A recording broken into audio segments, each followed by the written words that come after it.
Greetings, beautiful souls. My name is Deanna Farrow, and I am showing up here on the Seven Sisters YouTube channel to give a little bit of a lesson around planetary retrogrades. I am someone who really loves astrology. I wouldn't classify myself as an astrologer, but more so as a person who truly uses the language of astrology for self-realization. Self-realization is such an important part of my practice, devotion, dedication, and I find that the language of astrology, this ancient tool, really helps for me to discover different aspects of myself. I feel as though I am a walking instrument of self-realization, and I really want to convey that through this channel. Again, I think that having a label of an astrologer keeps me limited, and I wanted to show up in this capacity, in this container, to expand your perception of how you view yourself through the tool of astrology.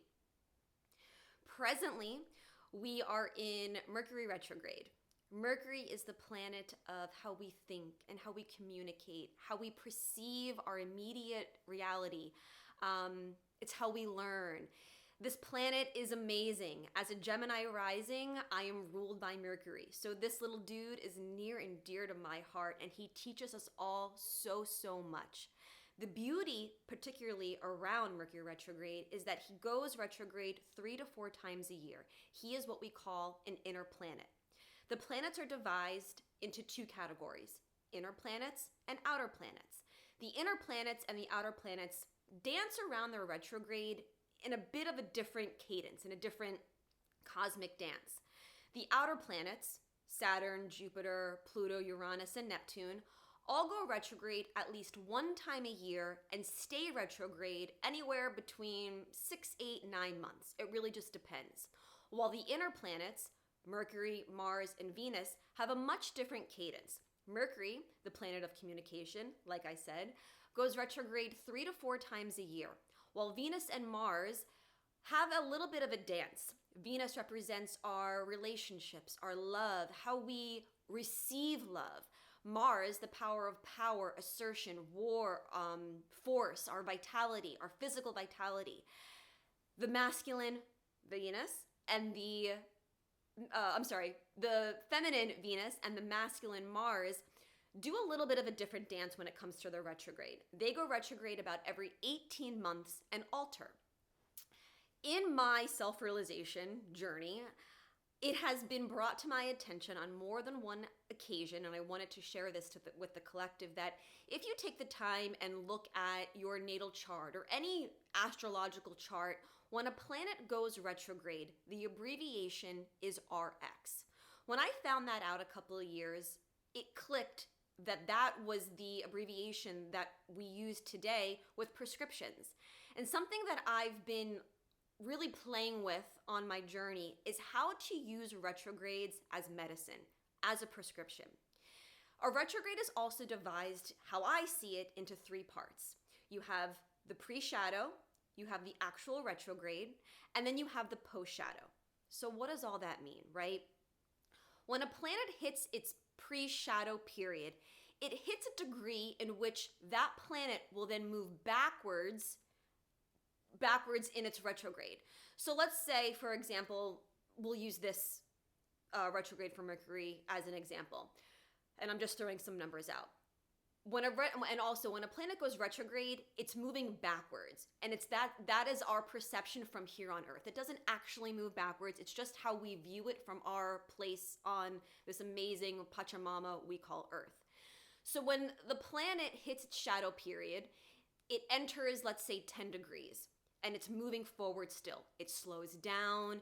You can feel that a little bit more intensely.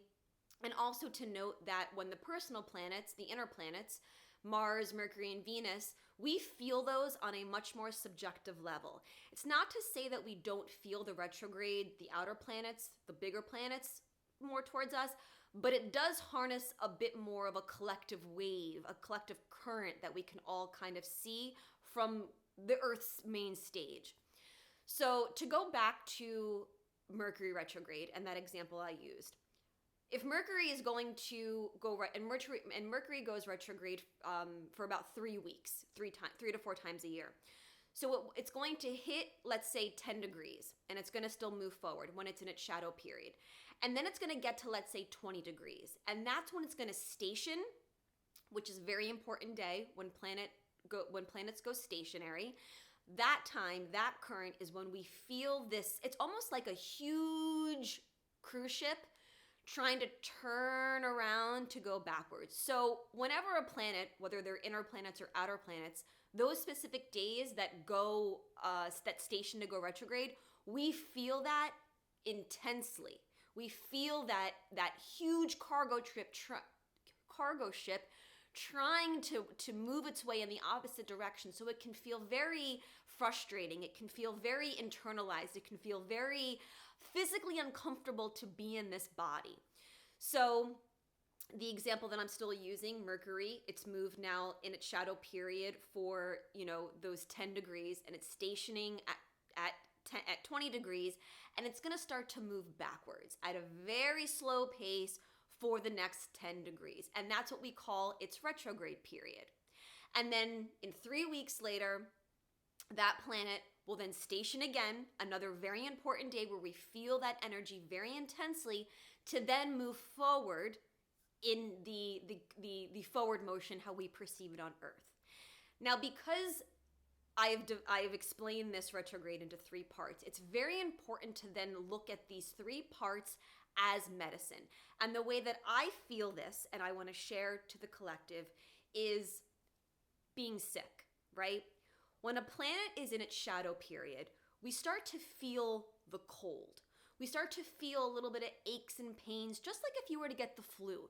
You start to become aware of, something's uncomfortable. Could I be getting sick? Am I getting sick? Is this going to be the flu? Is this just a quick little cold? We start to become aware of some themes that will start to play out during the actual retrograde period. Once that planet goes retrograde, that's when the flu hits.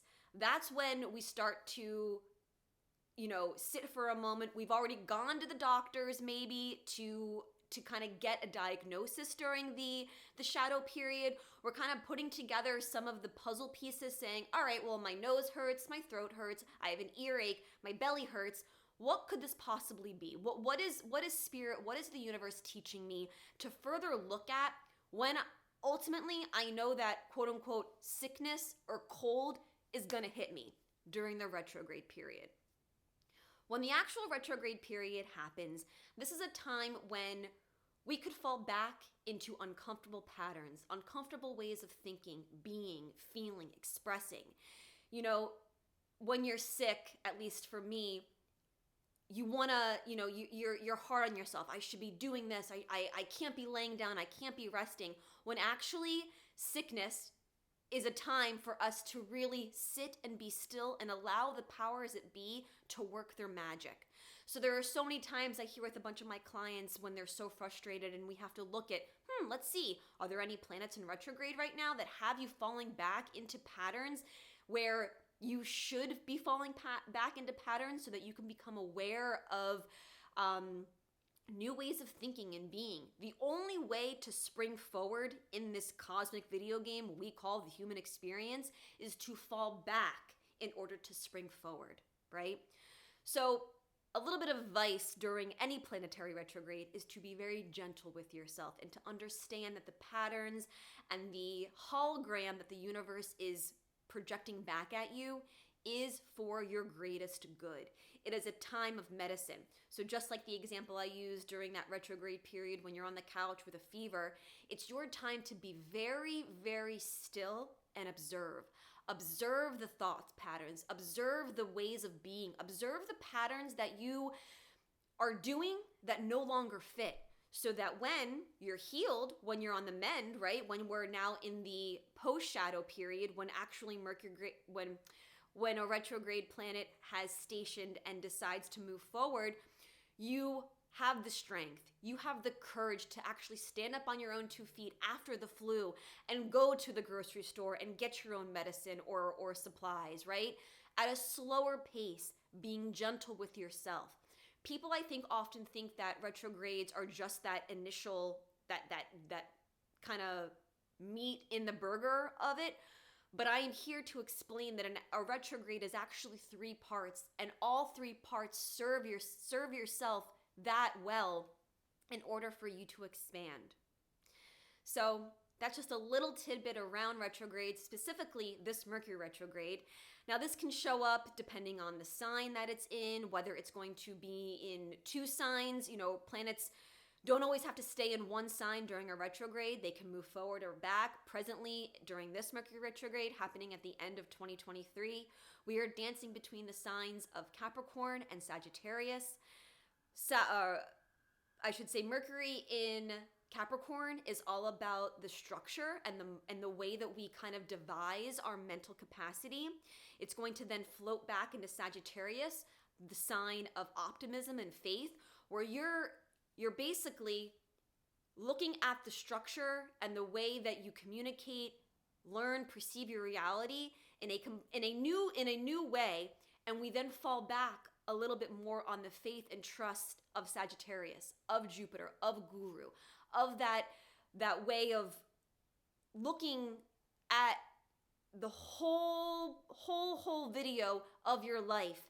And once that planet then starts to move forward in both Sagittarius and Capricorn, you are going to be ready to expand like no other.